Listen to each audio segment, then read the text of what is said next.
You bought me. Now use me. Those were the words that escaped my lips that cursed night, when I believed my life was worth no more than coins thrown on a dirty table. But he did something I never expected. His calloused hands touched my face and whispered, "Don't cry. You no longer belong to them." In the silence of his grey eyes, I found something I thought was lost forever, my own dignity. Sometimes when we hit rock bottom, we discover that's exactly where the most beautiful flowers begin to grow. If you've lived moments where you felt worth less than the coins on the floor, if you know the pain of being judged by your past, like this now, your heart recognizes this story because you too have fought to find your worth. And you, how do you think this story ends? Does this woman manage to find the redemption she seeks? Share your heart, share your intuition. Your words might be the embrace someone needs today. The air inside the saloon of Salvation Valley thickened, like rancid honey, between the smoke-stained wooden beams. Catherine Hope felt every stare pierce her skin like hot splinters, each mocking sigh echoing in the hollow of her chest, where hope once beat. Cards shuffled with the dry sound of dead leaves, and whiskey flowed across tables stained with years of contempt and transactions that shouldn't exist. Her hands trembled, not from cold, for the August night scorched even the stones, but from the terrible certainty that her name, the only thing that truly belonged to her, was about to be sold along with the rest of her. Marcus Stone, with his face weathered by greed and eyes small as buckshot, arose in the center of the saloon like a blasphemous preacher.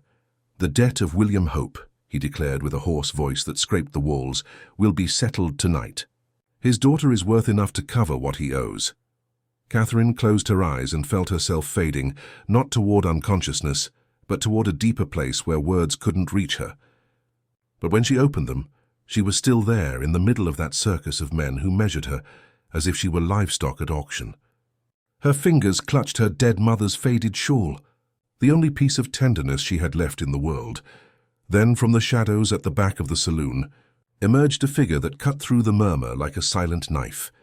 Tall, broad-shouldered, with a measured gait, James Crawford advanced with eyes fixed on her, not on the men surrounding her. He wore a wide-brimmed hat that shadowed a face marked by sun and solitude, and when his boots echoed against the wooden floor, Catherine felt something strange, as if time slowed until it became golden honey.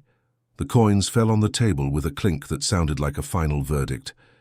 The men laughed, slapped their knees, raised their glasses in an obscene celebration. But James didn't laugh.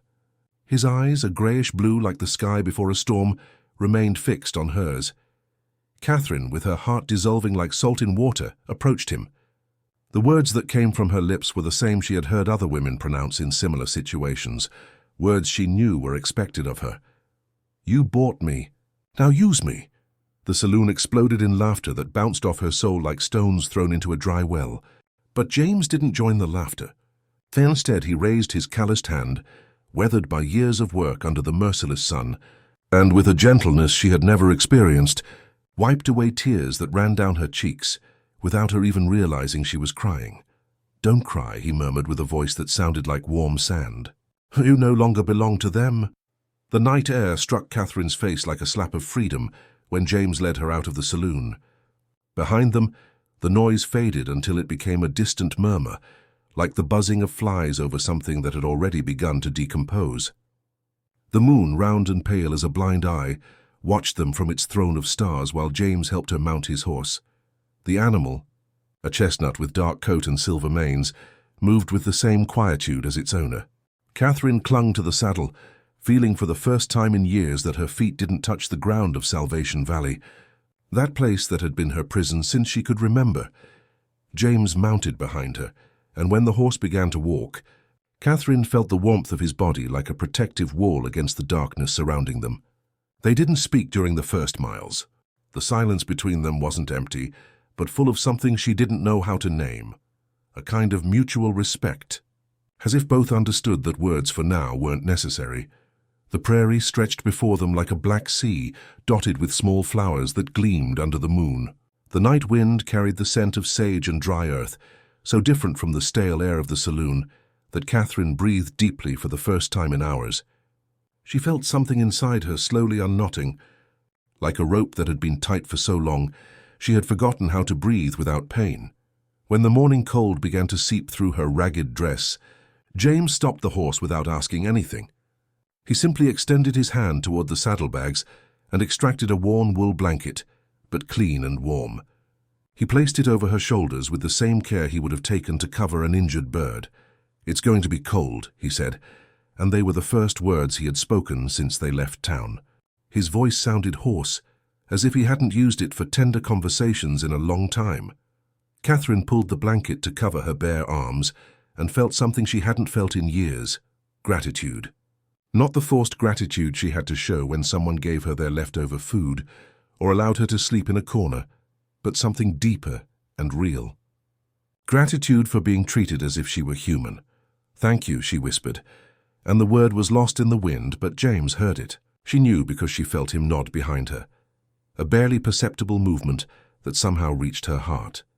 They continued riding west, where the mountains rose like silent guardians. Catherine began to understand that James wasn't like the men in the saloon. He didn't look at her as if she were an object, didn't expect her to behave in a certain way, didn't demand conversation or submission. He simply carried her towards somewhere that, for the first time in her life, she might call refuge. When the first lights of dawn began to paint the sky pink and gold, Catherine saw in the distance the silhouette of a small cabin nestled among tall pines. It was modest, almost rustic, but it had something that the grand houses of Salvation Valley had never had, the feeling that someone lived there, not just existed. The cabin rose among the pines as if it had grown from the earth itself, its walls of logs weathered by time and storms, but firm and welcoming under the golden light of dawn.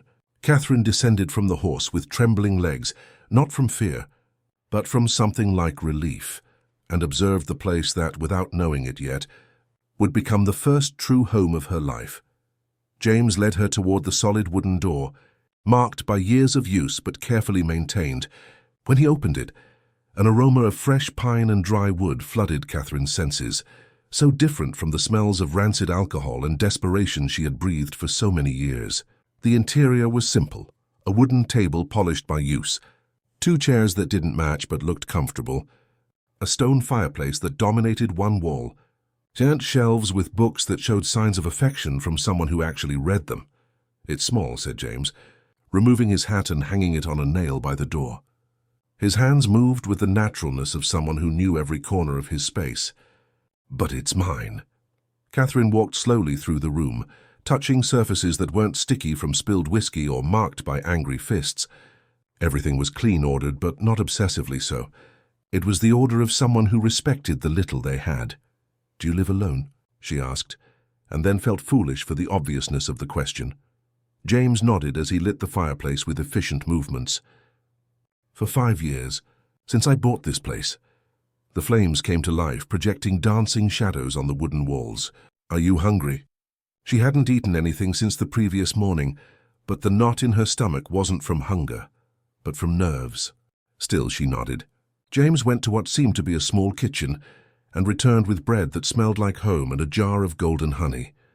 "It's not much," he said, placing the frugal breakfast on the table, "but it's clean." That word, clean, resonated in Catherine's chest like a bell. For years, nothing in her life had been truly clean. Not the food, not the clothes, not the intentions of the people around her. She sat in one of the chairs and bit into the bread. It tasted of simplicity and honesty, 2 things she had forgotten existed. "What do you expect from me?" she finally asked, because she needed to know. Uncertainty was worse than any truth. James sat across from her, and for the first time since she met him, she really saw him. He had wrinkles around his eyes, not from laughter but from squinting under the sun during years of hard work. His hands showed small scars, the kind earned from working with tools and animals, not fighty, nung in bars. He was older than she had initially thought, maybe 35 years, and there was something in his quietude that spoke of someone who had learned to be alone without becoming bitter. "To rest," he answered. "To eat well. To feel safe." He leaned forward slightly. "I didn't bring you here to use you, Catherine. I brought you because no one deserves to be treated the way they were treating you." She looked at him steadily, searching for the lie, the trap, the hidden intention she had learned to detect in men's eyes. But James's eyes were transparent like stream water, and for the first time in years, Catherine felt that maybe, just maybe, she could believe in someone's goodness. "How do I know you won't change your mind?" she whispered, because that was the question that terrified her. James got up and walked to one of the shelves. He took a small object and returned to the table. It was a figure carved in wood no bigger than his thumb, a horse in full gallop, with mane in the wind and legs raised as if jumping toward freedom. "My mother taught me to carve," and he said, placing the figure between them. "She said that when you carve something, you put a part of your soul in it, and when you gave it to someone, that person kept that part forever." He slid the small sculpture toward her. "I'm not going to change my mind because I've already decided. And when I decide something, it's forever." The storm arrived 3 days later, as if the sky had been saving all its fury to unleash it at once.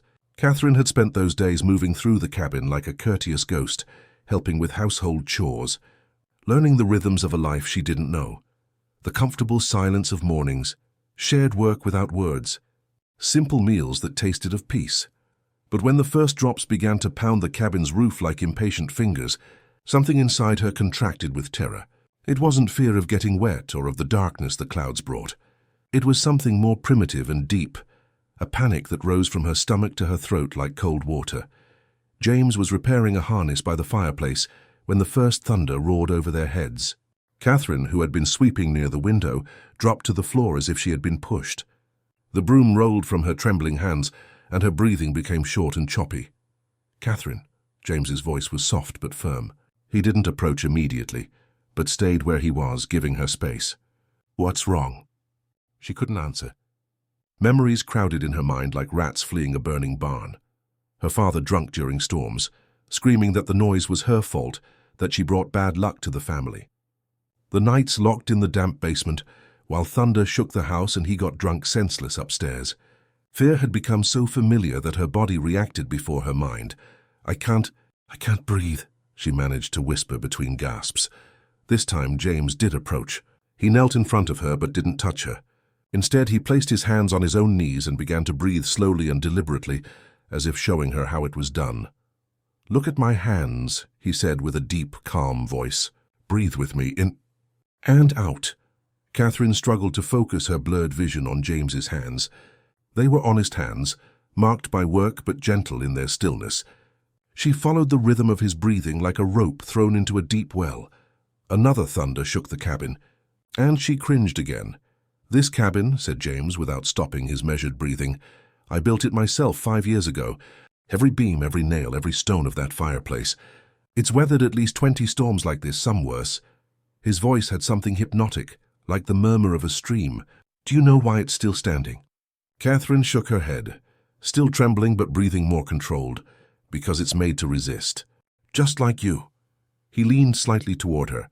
"Thunder makes noise, Catherine, but it can't tear down what's well built, and you're well built, even though they made you believe otherwise." When the next lightning illuminated the windows, Catherine didn't collapse. She continued trembling but remained upright. James extended his hand, palm up, in a silent invitation. She took it, and felt the warmth radiating from his skin, an anchor in the middle of her mind storm. "How do you know so much about resisting?" she asked when her breathing completely normalized. James looked toward the fireplace, where flames danced oblivious to the chaos outside. "Because I had to learn too. My father abandoned me during a storm like this when I was 12 years old. He left me in a strange town and never came back." His eyes returned to hers. "I learned that storms pass, Catherine. They always pass. But what you build to resist them, that stays with you forever." The rain continued falling all night, but for the first time in her life, Catherine didn't hear it as a threat. She heard it as what it was, water that fed the earth, that washed the dust from the world, that brought new life after drought. And when she finally fell asleep, curled up in the small cot that James had set up near the fireplace, her dreams weren't filled with damp basements and drunken screams, but with the sound of rain on a roof that had been built to protect her. The 5th night in the cabin, silence had become so comfortable between them that words, when they finally came, fell like autumn leaves, natural and inevitable. Catherine was mending one of James's shirts. She had insisted on helping with something useful, while he carved a new handle for an axe, both bathed in the golden light of the fireplace. "Why do you help me?" she asked without looking up from her sewing. It was a question she had avoided for days, but which grew inside her like a plant that needed light. James stopped his carving work and observed the flames for a long moment. "Because I know what it feels like to be abandoned," he finally replied. "My mother died when I was 8 years old. Fever, my father. He didn't know what to do with me after that. He was a miner, always chasing gold that shone more in his dreams than in reality." He put the wooden handle on his knees and looked at Catherine directly. "When he abandoned me, he told me it was because he couldn't carry dead weight. That weak men didn't survive in this world." His voice hardened slightly. "I was 12 years old, Catherine. 12. She dropped her hands to her lap, the needle forgotten between her fingers. "What did you do?" "I survived. I worked for anyone who would pay me with food. I slept in barns, on porches, under wagons. I learned that loneliness doesn't kill if you don't let it make you bitter." He leaned forward, his elbows resting on his knees. "And I learned that when you see someone in the situation you were in, you can't just walk away. Not if you want to remain human." Catherine felt something move in her chest, as if a door that had been closed for years was beginning to open slowly. "I didn't have a real father either," she whispered. "Mine got drunk every night and blamed me for everything that was wrong in his life. For my mother's death, for his debts, for bad weather, for not finding work." Her voice broke slightly. "For existing." James said nothing, but his silence wasn't empty. It was the kind of silence that embraces, that gives space for difficult words to find their way to the light. "When he died," Catherine continued, "I thought I would finally be free. But the debts, Marcus Stone came to collect them, and I had nothing to give except—" She touched her face with a trembling hand. "Except this." "You're not this," said James with a firmness that surprised her. "You're Catherine Hope.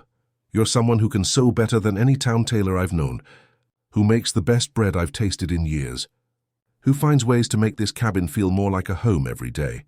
He got up and walked to the window, looking at the starry night. "You're someone who deserves to be seen for who you really are, not for what others wanted to make of you." Catherine got up too and approached him. For the first time since they met, she was the one who extended her hand and gently touched his arm. "Do you feel lonely living here?" James looked down at her hand on his arm, and something in his expression softened. "I felt lonely," he corrected, "before you arrived." The honesty of that admission wrapped them like a warm blanket. Catherine understood in that moment that both she and James had been living as survivors, keeping their hearts like buried treasures that no one else could touch. But there, in that cabin built to resist storms, they began to understand that maybe it was safe to start unearthing those treasures. "I don't know how to be anything other than what they taught me to be," she confessed. "I don't know how to be free." James turned toward her completely, and when he spoke, his words sounded like a promise. "Then we'll learn together, because I don't know how to let someone stay without being afraid they'll leave either." In the space between those confessions, something new began to grow. It wasn't love yet, it was something more delicate and valuable.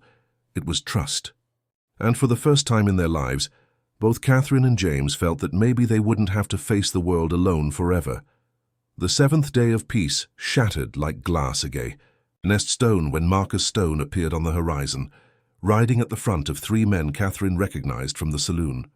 She had seen them approaching from the cabin window while preparing breakfast, and fear spread through her veins like poison. "James," she whispered, her voice barely audible. "They're coming this way." He got up from the table where he had been reviewing the cattle accounts and approached the window. His jaw hardened when he saw the riders, but his movements remained calm and deliberate. He walked to the wooden gun rack by the door and took his rifle, checking that it was loaded with the efficiency of someone who had to protect himself before. "Stay inside," he told Catherine, but she shook her head. "It's because of me that they're coming. I can't hide behind you forever." James looked at her with an expression that mixed admiration and concern. "It's not hiding, Catherine. It's being smart." Stone didn't come here to talk. The men stopped about 20 meters from the cabin, close enough to shout but far enough to flee if necessary.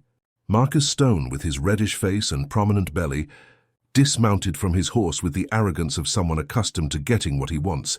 "Crawford," he shouted, and his voice echoed in the morning air like a vulture's croak. "Come out here. We need to talk." James came out to the cabin's porch, the rifle in his hands but pointing toward the ground. His posture was relaxed, but Catherine could see the tension in his shoulders. the way his eyes evaluated each man's positions. "There's nothing of yours on my property, Stone," James replied. His voice was deep and calm, but carried an edge that cut the air like a razor. "The girl," Stone spat. "You paid for one night not to keep her." "Rules are rules." From the window, Catherine saw how James straightened slightly. It was a subtle movement, but she had learned to read his body language during those days of coexistence. It was the posture of a man who had made a decision. "Catherine Hope is not merchandise that can be returned," said James, and by pronouncing her full name, something changed in the air. It was recognition, a declaration that she had her own identity. "She's a free woman who chose to stay here." Stone laughed, but it was a cruel laugh that didn't reach his eyes. "Choose? A saloon whore choose?" He spat toward the ground. "Hand her over now, Crawford, and we won't have problems." Catherine couldn't stay inside one more second. She opened the door and came out to the porch, positioning herself beside James. She felt him tense when he saw her, but he didn't tell her to leave. Instead, he slightly moved his position to better protect her, without making the gesture obvious. "Here's your problem, Stone," said Catherine, surprising herself with the firmness of her own voice. "I'm not yours. I never was. My father had debts with you, but I'm not responsible for a dead drunk's decisions." Stone's eyes narrowed dangerously. "Watch that tongue, girl. I can make life very difficult for you in this valley." "You already made it difficult for years," Catherine replied. "But now I have a roof that doesn't leak, food that isn't rotten, and someone who treats me as if I were human. I'm not going to trade that for going back to being your entertainment." James said nothing, but Catherine felt his approval like heat radiating from him. It was the first time he had seen her defend herself completely, and his silence was more eloquent than any words. Stone looked at his men and then back at the couple on the porch. Catherine could see calculations passing through his mind. 4 men against 1, but James had the rifle and the advantage of elevated position. Besides, something in Whitaker's posture suggested this wouldn't be his first fight. "This isn't over," he finally growled. "This valley is small, Crawford, and I have a very long memory." "So do I," James replied simply. The men mounted their horses and rode away at a gallop, leaving a cloud of dust and unspoken threats floating in the air. Only when they completely disappeared beyond the hill did James lower the rifle and turn toward Catherine. "Are you okay?" he asked. Catherine nodded, but her hands trembled slightly. "Do you think he'll come back?" James looked toward the horizon where the riders had disappeared. "Probably. But when he does, we'll be ready." He looked directly into her eyes. "And next time, he'll know you're not alone." That night, while Catherine prepared dinner, she realized something had fundamentally changed in her during that confrontation. For the first time in her life, she had defended herself not just with words, but with the certainty that she had the right to do so. And for the first time, she had had someone standing beside her, not to fight her battles, but to make sure she had the opportunity to fight her own. The days that followed Stone's visit brought with them a routine that Catherine began to embrace as a sacred ritual. James had invited her to participate in the small farm's tasks, not as a servant but as a partner. And she discovered muscles she didn't know she had, and a satisfaction in work she had never experienced. The mornings began before dawn, when the air was still cool and the mountains were drawn like purple shadows against the starry sky. James had taught her to milk the 2 cows they had, and though at first her clumsy hands had frustrated both the animals and herself, now she found peace in the repetitive rhythm, in the sound of milk hitting the metal bucket. "You have good hands for this," James commented one morning watching her work. "Patient," Catherine smiled without looking up from her task. "My mother used to say that patient hands could heal anything." She stopped for a moment, surprised at having shared that memory. For years she had guarded her mother's memories, like small treasures she didn't dare show, for fear of having them taken away. After milking came caring for the chickens, creatures that Catherine had initially feared, but now amused her with their distinct personalities and complex hierarchies. There was a red hen, bolder than the others, who had begun following her like a small dog, waiting for the extra seeds Catherine always kept in her pockets. "You named her," James observed one day, seeing how Catherine conversed with the bird while collecting eggs. "Valentina," Catherine admitted, feeling slightly ridiculous. "She's the only one who confronts the rooster when he gets bossy." James laughed, and the sound was so unexpected and warm that Catherine stopped in her tracks. It was the first time she heard him really laugh, not just smile politely, and the sound completely transformed his face, making him look years younger. "What?" she asked. "Nothing," said James, but he continued smiling. "It's just that it had been a long time since I heard someone talk to animals as if they were family." The middays they spent working in the small garden James had planted behind the cabin. The soil was hard, and the season had been dry, but under their combined hands, the plants began to show signs of more robust life. Catherine had a natural intuition for knowing when plants needed water and when they needed space, a skill James admired without disguise. "How do you know when the carrots are ready?" he asked one day, seeing how she evaluated the plants with expert eyes. "You ask the earth," Catherine replied, gently touching the soil around the plants. "My mother cultivated a small garden behind our house before she got sick. She taught me that the earth speaks if you know how to listen." James knelt beside her and pressed his palm against the ground. "What does it say now?" Catherine closed her eyes and smiled. "It says the carrots are proud of how much they've grown, but they need one more week to be at their best." She opened her eyes and looked at him. "Do you think I'm crazy?" "I think you're the sanest person I've ever met," James replied with complete seriousness. The afternoons they dedicated to repairs, the cabin roof that needed new wooden tiles, the corral fence that had loosened during spring storms, tools that required maintenance. Catherine had proven surprisingly skilled with her hands, capable of making delicate repairs that complemented James's brute strength. One afternoon, while repairing a section of fence, Catherine stopped and looked at her own hands. They were bronzed by the sun, calloused from work with dirt under her nails. They were so different from the pale, soft hands she had had when she lived in town, hands that knew how to do nothing but serve whiskey and dodge blows. "They're beautiful," said James, following her gaze. "Your hands, they're the hands of someone who builds things, who cares for things." He extended his own hand, equally marked by work. "Like mine." Catherine looked at both hands side by side, and for the first time in her life felt pride for her body, for what it was capable of doing and creating. It wasn't pride for her appearance or how others saw her, but for her capacity, for her strength, for her usefulness in the world. "I like working," she said, surprising herself with the admission. "I like feeling that I'm building something that will last." James nodded, understanding perfectly. "It's the difference between surviving and living," he said. "When you build something, when you care for something, when you make something grow, that's live."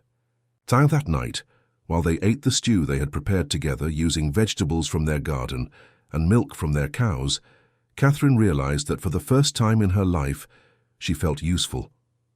Not useful in the sense of being used by others, but useful in the deeper sense. She was part of something bigger than herself, something that grew and prospered thanks to her care. And when she went to bed that night, with muscles aching from honest work and hands that smelled of fertile earth, her dreams were filled with gardens that grew to touch the sky and hands that knew how to create beauty from the hardest soil. The morning James decided to teach her to ride, the sky stretched blue and clean like a freshly stretched canvas. Catherine had observed for weeks how he moved with his horse, a silent dance of mutual understanding that fascinated and intimidated her in equal parts. Riding had always been the privilege of men in her previous world, a freedom that women like her had no right to claim. "Her name is Hope," said James, introducing her to a chestnut mare with intelligent eyes and calm temperament. "She belonged to my mother. She's the only valuable thing my father didn't sell before abandoning me." Catherine extended her hand toward the animal's soft muzzle, feeling the warm breath against her palm. Hope sniffed her delicately, before inclining her head to receive caresses, as if she had decided this new human was worthy of trust. "How did you know I wouldn't be afraid?" asked Catherine, stroking the elegant neck of the mare. "Because you're not afraid of anything that really matters," James replied, adjusting the saddle. "You're only afraid of things that have hurt you, and horses have never hurt you." The first lessons were exercises in mutual trust. James taught her to approach Hope from the side, to speak to her with a soft voice before touching her, to place the saddle with sure but gentle movements. Catherine discovered she had natural intuition for reading the animal's mood. Knowing when she was relaxed and when something was bothering her. "Horses are honest," James explained as he helped her mount for the first time. "They don't lie about what they feel. They don't pretend to be what they're not. If you're afraid of them, they know it. If you trust them, they know that too. Sitting in the saddle with her feet in the stirrups and the reins in her trembling hands, Catherine felt as if she were miles from the ground. Her heart beat so hard she was sure Hope could hear it. "You don't control her," James told her, walking beside them while Hope took her first slow steps. "You guide her. There's a difference." During the first week, they didn't go beyond a gentle trot around the corral. Catherine clung to the saddle with white knuckles, fighting the instinct to resist the animal's movement. But James was patient, correcting her posture with gentle hands, teaching her to relax and move with the mare's rhythm. "Breathe," he constantly reminded her. "Hope can feel your tension. If you're relaxed, she'll be relaxed." The second week, Catherine began to understand what James meant about guiding versus controlling. Instead of pulling the reins as if they were chains, she learned to communicate with slight movements of her hands and changes in her posture. Hope responded to these subtle signals with a grace that made it seem like they were dancing together. "Can I ask you something?" said Catherine one afternoon, after a particularly successful lesson. "Always," James replied, helping her dismount. "Why is it so important to you that I learn this?" James stopped in the process of removing Hope's saddle, his hands still on the leather straps. "Because when you know how to ride," he finally said, "you're never completely trapped. You always have a way to leave if you need to." The brutal honesty of that response hit Catherine in the chest. James wasn't teaching her to ride just for fun or company. He was giving her a survival skill, a way to ensure she would never again be completely at the mercy of others. "Do you think I'm going to need to leave?" she asked in a small voice. James turned toward her, and his expression was more serious than it had been in weeks. "I hope you never have to. But I want you to know you can if you ever decide that's what you want." The third week they left the corral for the first time. Catherine felt the moment Hope realized they had the open prairie in front of them. The mare raised her head, her ears perked up, and her muscles tensed with anticipation. "Ready?" asked James from his own horse. Catherine nodded, though she wasn't sure she was ready for anything. She slightly loosened the reins and pressed her heels against Hope's flanks. The mare responded immediately, going from a controlled trot to a smooth gallop that felt like flying. The wind whipped Catherine's face, making her hair come loose from the careful braid she had made that morning. For the first time in her life, she felt pure speed, unrestricted movement, the physical sensation of freedom. She screamed not from fear but from pure joy, a sound that had been stored inside her for so many years she had forgotten it existed. When they finally stopped by a small stream for the horses to drink, Catherine was breathless but radiant. James watched her with a smile that completely transformed his normally serious face. "How does it feel?" he asked. Catherine was silent for a moment, searching for the right words. "It feels like having wings," she finally said. "Like being myself, but bigger." James nodded, understanding perfectly. "Now you understand why my mother named this mare Hope." That night, while brushing Hope after her first real ride, Catherine felt something she was slow to recognize. She felt powerful. Not powerful over others, but powerful in herself, capable of movement and choice in ways she had never imagined possible. And when James approached to help her put away the tack, she didn't look away as she used to do. Instead, she looked directly into his eyes and said, "Thank you for teaching me I can fly." 3 weeks after the confrontation with Stone, supplies began to run low in the cabin. James had been postponing the trip to Salvation Valley, but finally came a moment when there was no other option. They needed flour, salt, ammunition for the rifle, and medicines for the minor injuries that were inevitable in farm life. "I can go alone," James offered that morning, while preparing the horses' saddlebags. His tone was casual, but Catherine could see the tension in his shoulders, the way he avoided looking at her directly. "No," she replied with a firmness that surprised herself. "I'm not going to hide forever. And I'm not going to make you carry all the work just because of my cowardice." James stopped his packing and looked at her. "It's not cowardice, Catherine. It's being smart. That town is where I've lived all my life," she interrupted. "And if I'm going to continue living in this valley, I have to be able to walk its streets without cringing." She straightened, adopting a posture she had been practicing without realizing during the weeks of work and riding. "Besides, I'm no longer the same person I was when I left." The trip to Salvation Valley felt like returning to a previous life, a dream she had awakened from, but which still retained the capacity to torment her. When the familiar buildings appeared on the horizon, the church with its crooked bell tower, the saloon where her nightmare had begun, the general store with its ramshackle porch, Catherine felt her stomach contract like a fist, but she also felt something else, a strange sense of distance, as if she were seeing the town through glass. The buildings seemed smaller than she remembered, the streets narrower, the whole place less imposing and more ordinary. "Are you all right?" asked James, noticing her silence. "Yes," Catherine replied, and was surprised to realize it was true. "It's just that—" "Say it looks different." They dismounted in front of the general store, and immediately Catherine felt the eyes of passers-by piercing her like pins. Conversation stopped. Women leaned to whisper to their companions. Men evaluated her with looks that mixed curiosity and something darker. But this time, Catherine didn't lower her head. She had learned during her weeks with James to keep her shoulders straight and chin up. She had learned that she had the right to take up space in the world. Inside the store, Helen Thompson, the merchant's wife, looked at them with a mixture of poorly disguised curiosity and barely contained contempt. Well, she murmured, not addressing either of them in particular. "Look what the wind brought back." James approached the counter with his list of supplies, deliberately ignoring the comment. "Good morning, Mrs. Thompson. We need these items." Helen reviewed the list with exaggerated slowness, as if it were a complex legal document. This is going to take a while, especially the flour order. We don't have much in stock." Her gaze slid toward Catherine. "Unless you're in a hurry to leave again." Catherine felt the old instinct to apologize, to do everything possible to be invisible. But instead she approached the counter and placed her hands on the wooden surface with confidence. "We're not in a hurry," she said clearly. "We can wait all the time you need to do your job correctly." The polite but firm tone of Catherine clearly surprised Helen, who blinked several times before mumbling something about checking the warehouse. While they waited, Catherine walked through the store, examining merchandise with the critical eye of someone who had learned to evaluate quality and value. She touched fabrics, evaluated tool prices, checked the freshness of products. It was behavior that respectable women of the town routinely performed, but which she had never had the right or confidence to do. Catherine Hope. The voice made her turn. It was Sarah Mitchell, a woman her age who had been her playmate in childhood, before family circumstances took them down very different paths. Sarah wore a clean calico dress, and her hair was carefully arranged under a modest bonnet.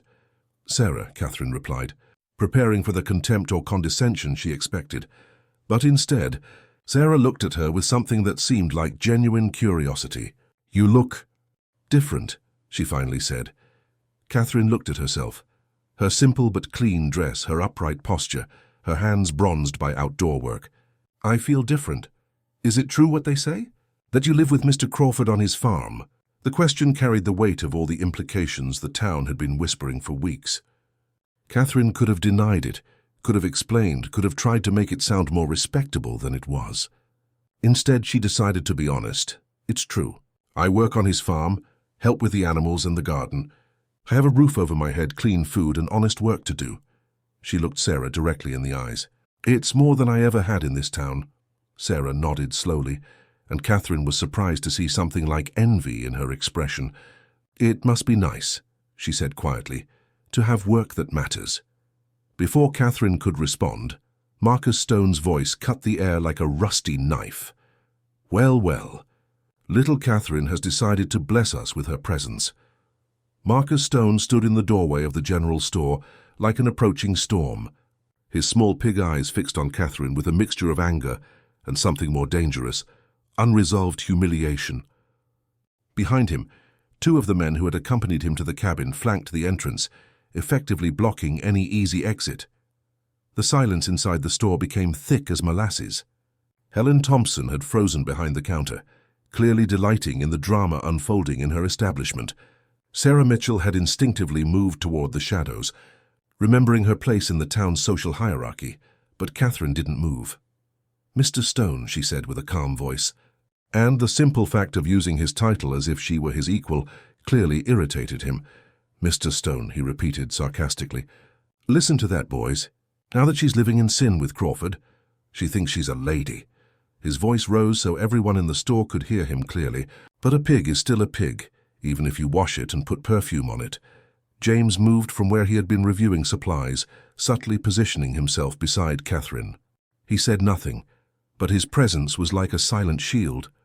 Catherine felt the old shame trying to crawl up her spine, the familiar instinct to shrink, to accept the judgment, to become small and invisible.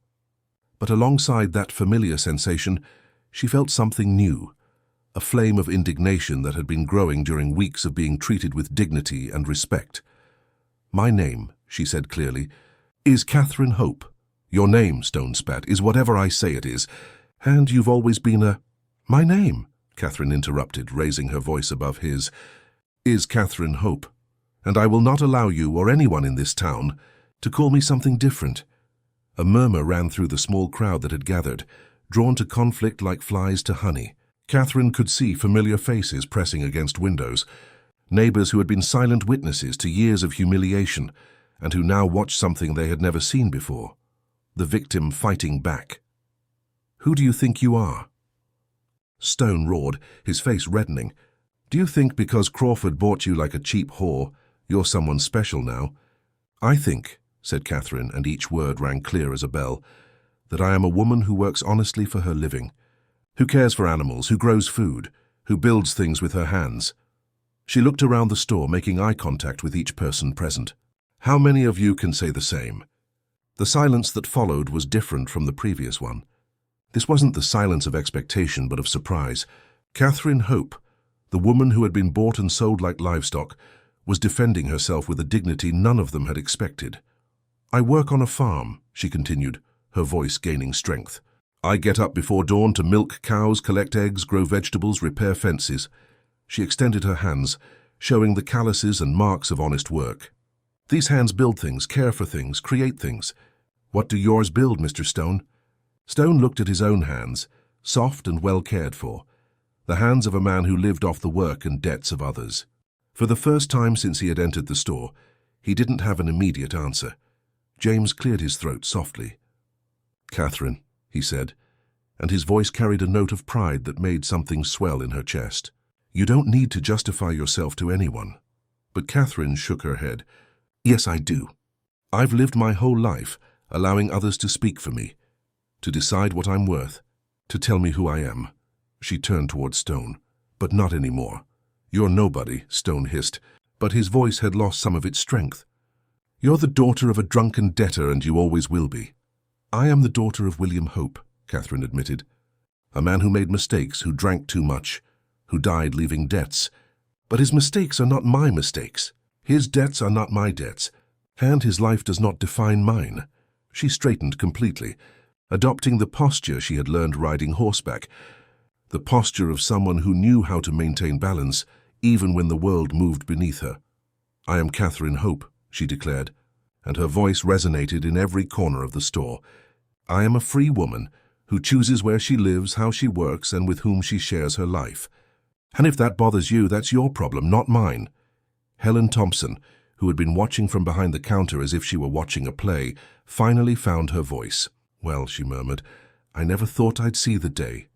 "The day a woman would defend herself," Sarah Mitchell completed from the shadows, and there was something like admiration in her voice. "I never thought I'd see the day when someone in this town would have the courage to face Marcus Stone." Stone turned toward Sarah with flaming eyes, but she didn't shrink. "Watch it, Sarah Mitchell," he growled, "or you'll find yourself in the same position as this—" "Woman," Sarah interrupted firmly, "the same position as this woman, who apparently has more courage than most of us." The power Stone had exercised over the town for years began to visibly crack in that small store. Catherine could see it in the faces of the people present, the way they began to look at him not with fear, but with something more critical. "This isn't over," Stone muttered. But it no longer sounded like a threat, but like the complaint of a man who had lost a battle he didn't expect to fight. "No," Catherine agreed calmly. "It's not over. Because every time someone in this town tries to reduce a person to less than they are, I'll be here to remind them that we all have names, and we all deserve to have them spoken with respect." Stone left the store followed by his men, leaving behind a silence that felt different, from any silence Catherine had experienced before. It wasn't the silence of shame or fear, but the silence of transformation. And when Helen Thompson finally brought the supplies they had come to buy, she did so without sarcastic comments, treating Catherine with the basic courtesy owed to any customer. As they left the store, Sarah gently touched Catherine's arm. "Thank you," she whispered, "for showing us how it's done."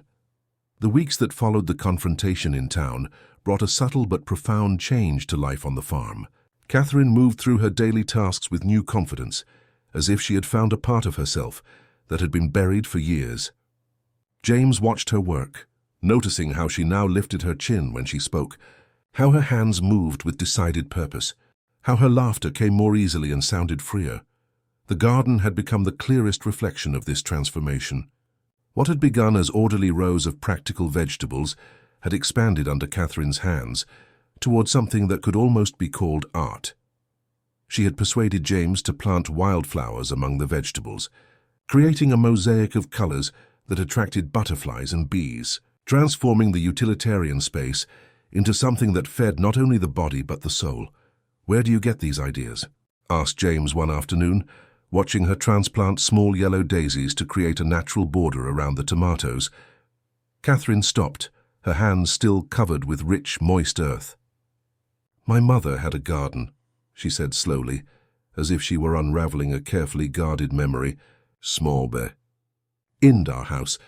My father said it was a waste of time, that we should use that space for vegetables only.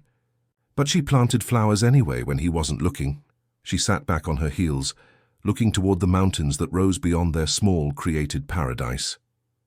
She said flowers were necessities, not luxuries, that they fed something in people that vegetables couldn't feed. James knelt beside her, taking a handful of earth between his fingers. She was right. "When she died," Catherine continued, "the first thing my father did was tear up all the flowers. He said they were women's nonsense." Her voice hardened slightly. "I never forgave him for that. It was as if he had erased the most beautiful part of her." James understood then why the garden had been so important to Catherine, why she had put so much care into each plant, each color, each arrangement. She wasn't just cultivating flowers. She was resurrecting her mother's memory, honoring a beauty that had been denied. "What was her name?" he asked softly. "Rose," Catherine replied with a smile that mixed sadness and love. "Rose Marie Hope. And she had the gentlest hands in the world." That night, while they ate fresh vegetables from their garden and honey from the bees that now visited their flowers regularly, James made an observation that changed something fundamental between them. "You know," he said, breaking a piece of warm bread, "I had never lived in a place that felt so much like a home." Catherine looked up from her plate, surprised. "But you've lived here for 5 years." "Yes," James nodded. "But there was a difference between having a house and having a home. A house is just a place where you sleep and keep your things. A home is—" He stopped, searching for the right words. "A home is a place where things grow, where beauty exists because someone put it there with love." Catherine felt something move in her chest, a warmth that spread from her heart outward like golden honey. "Do you like what I've done here?" "I love what you've done here," James corrected. "But more than that, I like who you've become while doing it." It was the closest declaration to love either of them had made, though neither pronounced that word.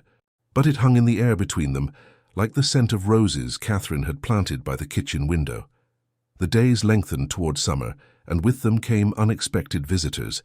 First it was Sarah Mitchell, who appeared one afternoon with the excuse of buying eggs, but who clearly had come to see how Catherine really lived. She stayed 3 hours, helping in the garden and asking more questions about cultivation techniques than Catherine had expected. "It's beautiful here," said Sarah before leaving. "Peaceful." There was a note of longing in her voice that Catherine recognized, the sound of someone who had realized there were possibilities in life she had never considered.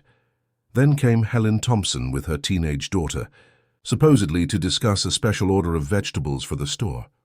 But Catherine noticed how the young woman's eyes lit up seeing the flowers, how she gently touched the daisy petals as if they were something precious. Can I help the next time you plant something?" the girl asked timidly. "Of course," Catherine replied, remembering her own youth and the way she had longed for permission to create beauty. Flowers always grow better when many hands care for them. Even Dr. Phillips from town appeared one day, claiming he had heard about the medicinal herbs Catherine was growing and asking if he could buy some for his practice.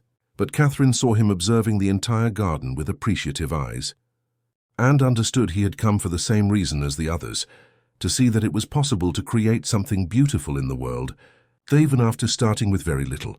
One night, while they watered the plants together under the stars, James stopped and looked at Catherine working.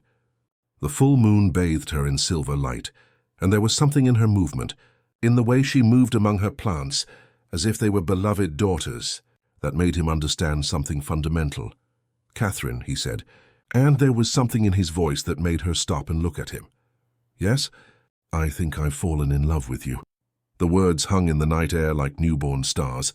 Catherine felt everything inside her stop, and then begin again, stronger and brighter than before. "I think," she replied softly, "I've fallen in love with you too." They didn't kiss that night. Instead, they stood in their garden under the stars, holding that truth between them like something sacred, knowing it had changed everything and that nothing would ever be the same. Winter came early that year, covering the farm with a blanket of snow that transformed the familiar landscape into something ethereal and magical. Catherine discovered there was a different beauty in this season of rest, a peace in the stillness that allowed the soul to renew itself for the growth that would come. During the long, cold months, she and James had grown closer in ways that went beyond the words of love they had shared in the garden. There was an intimacy in the small routines, shared coffee in the mornings while planning the day, nights by the fire when James carved wood and Catherine mended clothes or knitted, conversations that extended until late hours exploring dreams, fears, and hopes they had never shared with anyone. One February night, while snow beat against the windows like impatient fingers, Catherine was organizing the seeds they had ordered by catalog for spring planting. Each small packet contained the promise of new life, of beauty that would emerge from the cold ground when the right time came. "What are you thinking about?" asked James, looking up from his carving. He was working on something new, more elaborate than his previous projects, but had been keeping it secret, covering it with cloth when she approached. "About time," Catherine replied, holding a packet of sunflower seeds against the lamplight. "About how some things need time to become what they're destined to be." James put his work aside and approached her. During the winter months, he had learned to read her moods like weather changes, and could sense there was something deeper behind her words. "Are you thinking about your past?" he asked gently. Catherine nodded.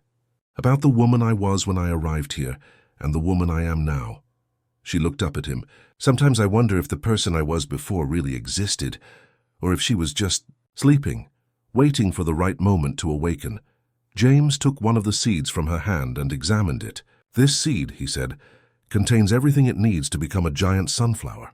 But if you plant it in poor soil, if it doesn't get enough sunlight, if no one takes care of it, it never becomes what it could be." He looked at her directly.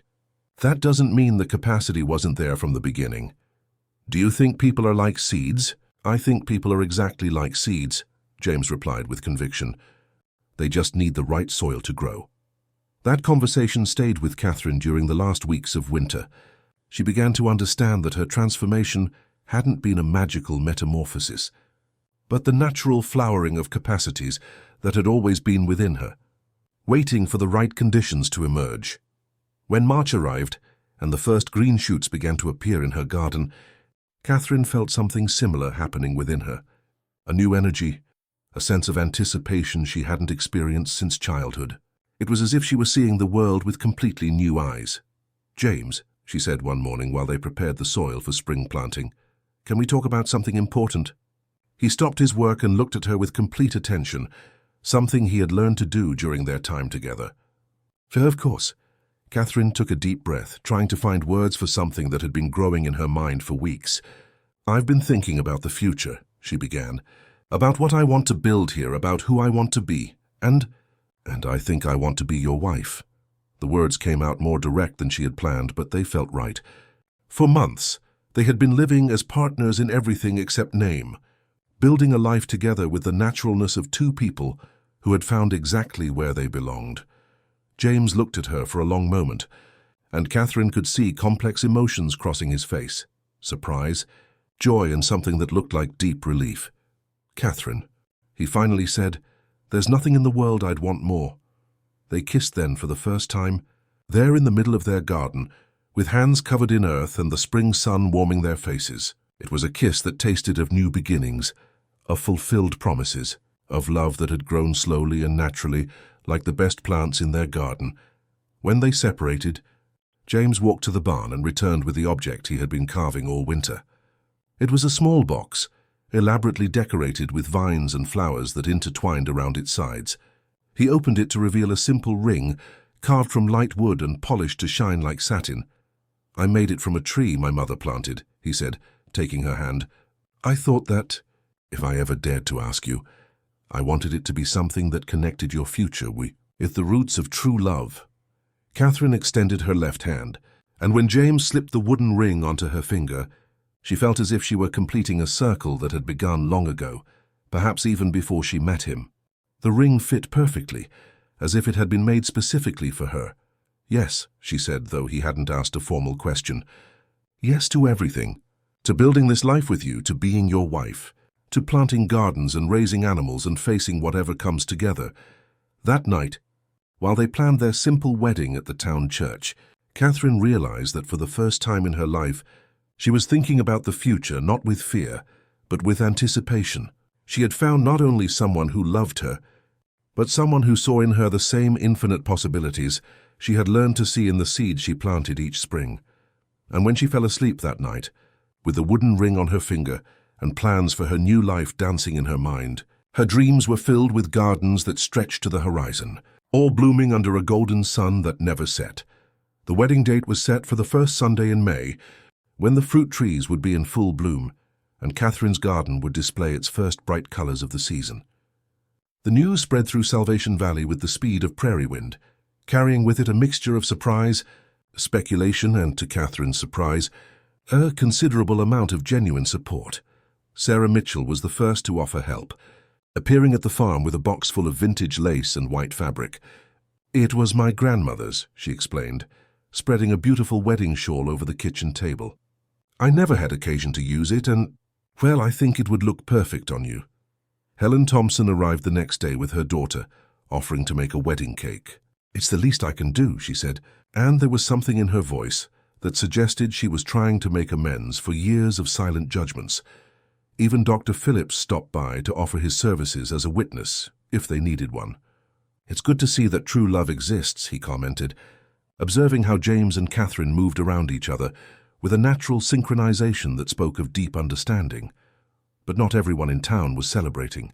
Marcus Stone had been spreading rumors, trying to convince anyone who would listen that the union was immoral, that James Crawford was rewarding vice and setting a bad precedent for the decent women of the town. 3 days before the wedding, he arrived at the farm with one last proposition, one that showed how far his bitterness had corrupted him. "Crawford," he shouted from outside the cabin, "come out here. We need to talk." James came out to the porch, but this time he didn't carry his rifle. During the months that had passed since the last confrontation, he had come to understand that Stone was more pathetic than dangerous, a man whose power had been based on fear and who crumbled when people stopped fearing him. "What do you want, Stone?" "I want to make a deal," said Stone, dismounting from his horse with movements that revealed his age and poor physical condition. "I offer you $500 for the girl." "500, Crawford. It's more than any woman is worth." Catherine, who had been listening from the kitchen, came out to the porch and stood beside James. She no longer hid from Stone, no longer feared him. In the months since their last confrontation, something fundamental had changed in the power dynamic between them. "I'm not for sale," she said simply. "Everything's for sale," Stone replied. "It's just a matter of finding the right price." "No," Catherine responded, and her voice had the quiet strength of someone who knew their own worth completely. "There are things in this world that have no price because their value can't be measured in money." James took a step closer to her, not to protect her, but to show their unity. "Catherine isn't mine to sell, Stone. She's her own woman, free to make her own decisions." "Her own woman?" Stone laughed, but it was an empty laugh. Since when do whores become their own women? The word he had used to hurt her for years no longer had power over Catherine. She straightened completely and looked at Stone with something close to compassion. "Mr. Stone," she said, "I've lived in your world for years, a world where people are things that can be bought and sold, where a woman's value is measured by how much men are willing to pay for her. She extended her left hand, showing the wooden ring James had made. But I've discovered there's another world.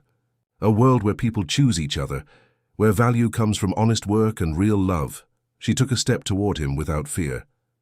And in that world, Mr. Stone, you have no power at all. Stone looked at her with eyes that mixed disbelief and something that seemed like recognition. For the first time, he seemed to really see her, not as the object he had tried to possess and control, but as the strong, independent woman she had become. "You've changed," he murmured. And it wasn't an accusation, but a statement of fact. "Yes," Catherine agreed. "I've changed. I became who I was always destined to be." Stone looked around the farm, taking note of the improvements they had made during the year, the flourishing garden, the well-cared-for animals, the cabin that radiated the feeling of being a true home. He looked like a man who realized he had lost a war he didn't know he was fighting. $500, he repeated weakly, as if it were a spell that had lost its magic. "Mr. Stone," said James, and his voice had a patience that bordered on gentleness, "I think it's time you found a new way to live, one that doesn't depend on other people's misery." Stone stood motionless for a long moment, looking at the couple who stood before him as a symbol of something he had never fully understood. Then, without another word, he mounted his horse and rode away. Catherine watched him go and felt something she hadn't expected, not triumph, but a kind of melancholy relief. The part of her life that Marcus Stone had represented, the fear, the shame, the feeling of being powerless, had finally ended. "Do you think he'll come back?" asked James. Catherine shook her head. "No, I think he finally understood there's nothing for him here." That night, while they finished the last preparations for their wedding, Catherine reflected on the journey she had made from that terrible night in the saloon to this moment of anticipated joy. It hadn't been an easy path, but it had been hers. Every step a choice that had brought her closer to the woman she had been destined to be from the beginning. And when she went to bed that night, she no longer thought of Marcus Stone or the past he had represented. Instead, her thoughts were full of future mornings when she would wake as James Crawford's wife, of gardens they would plant together, of the life they would build with their own hands and their own love. Sunday arrived dressed in gold and apple blossoms, with a gentle breeze that carried the scent of all the new things that had bloomed during spring. Catherine woke before dawn, not from anxiety but from pure anticipated joy of what the day would bring. Through her small room's window, she could see the garden she had planted with her own hands, now lush with colors that seemed to celebrate along with her. Sarah and Helen had arrived early to help her prepare, transforming the simple cabin into a space of feminine preparation, filled with soft laughter and shared confidences. When Catherine put on the simple white dress she had sewn herself, adorned with the vintage lace from Sarah's grandmother, she looked in the small hand mirror and barely recognized the woman looking back at her. This woman had eyes that shone with self-confidence, shoulders that stayed straight without effort, and a smile that seemed to emanate from somewhere deep and genuine within her soul. Her hands, bronzed by the sun and marked by honest work, held a small bouquet of flowers from her garden, roses like her mother had loved, surrounded by yellow daisies and lavender leaves that perfumed the air with their calming essence. "You're radiant," Sarah murmured, adjusting the dress folds. "I've known many brides in my life, but I've never seen someone who looked so complete." James waited for her in front of Salvation Valley's small church, and when Catherine appeared in the doorway, he felt as if he were seeing the sun rise for the first time. He wore his best suit, simple but well cared for, and in his buttonhole he had placed a small rose from Catherine's garden, a silent symbol of how she had brought beauty to his life. The ceremony was simple, officiated by the local minister in the presence of what seemed to be half the town. Catherine was pleasantly surprised to see how many people had come not from morbid curiosity, but from genuine affection and respect. Dr. Phillips was there with his wife, several local farmers with whom James had done honest business for years, and even some of the men from the saloon who had come to understand they had witnessed something real and valuable the day James had bought Catherine's freedom. When it came time to exchange vows, Catherine and James looked directly into each other's eyes and spoke from the heart. "Catherine Hope," said James, taking her hands in his, "I promise to choose you every day for the rest of my life, not because you belong to me or because I belong to you, but because in you I found someone with whom I want to build something beautiful and lasting." "James Crawford," Catherine replied, her voice clear and strong. "I promise to choose you too. I promise to work beside you, create beauty with you, and always remember that true love is something given freely, not something taken or bought." When the minister pronounced the words that declared them husband and wife, the applause that filled the small church sounded like pure celebration. But for Catherine, the most significant moment came when James lifted their joined hands, showing the world how their wooden rings gleamed under the sunlight streaming through the windows. "These are the hands that chose," he said loud enough for everyone to hear, "and they will continue choosing every day for the rest of our lives." The reception was held at the farm, under trees that were now in full bloom. Improvised tables were covered with white tablecloths and centerpieces made with flowers from Catherine's garden. Helen Thompson had exceeded her own expectations, with a 3-layer cake decorated with small sugar flowers that looked as if they had been picked directly from the garden. As afternoon faded toward evening, Catherine found herself standing at the edge of her garden, watching their guests, some old acquaintances, others new friends, converse and laugh under the stars that were beginning to appear. James approached from behind and surrounded her with his arms, and she leaned against him, feeling the solidity and warmth of his presence. "What are you thinking, Mrs. Crawford?" he asked, and the sound of her new name made her smile. "About seeds," Catherine replied. "About how the smallest seeds sometimes produce the most beautiful flowers, but only if they find the right soil." James understood the metaphor, as he always understood the things that were important to her. "And if someone takes care of them?" "And if someone takes care of them," she agreed. They stayed like that while their guests gradually began to say goodbye, taking with them the warmth and joy of having witnessed something genuine and beautiful. Sarah was the last to leave, hugging Catherine with a strength that spoke of a friendship that had been reborn and deepened through mutual understanding. "Thank you," Sarah whispered in Catherine's ear. "For what?" "For showing me it's possible to change things, that women can choose their own lives." When they were finally alone, Catherine and James slowly walked back toward the cabin, now officially their shared home. The full moon bathed the garden in silver light, making the flowers seem made of dreams and promises. "James," said Catherine when they reached the porch, "do you remember the first night we came here, when you told me this cabin had been built to resist storms?" "I remember." "I think we were built to resist storms too," she said, looking toward the mountains that rose like silent guardians around their valley, "and to create beauty after they pass." James took her in his arms then, there on the threshold of their home under the stars that had witnessed their journey from desperation to love. When he kissed her, it was with the tenderness of someone who completely understood the precious gift they had found in each other. "I choose you," he murmured against her lips. "And I choose you," Catherine replied. And as they entered together, the cabin that had been built to resist any storm, Catherine carried with her the certainty that she had found not only love, but something rarer and more valuable. She had found her own power to choose, to create, to transform even the most difficult circumstances into something beautiful. In her pocket, she carried the small carved horse James had given her that first night, the symbol that some things, once given with true love, stay with you forever. But now she understood that the most important gift hadn't been the carved horse, but the opportunity to discover who she really was when someone saw her with eyes of love and respect. The hands that had once trembled with fear now moved with confidence and purpose. The hands that had been sold as merchandise now freely chose whom to touch, whom to love, what to create.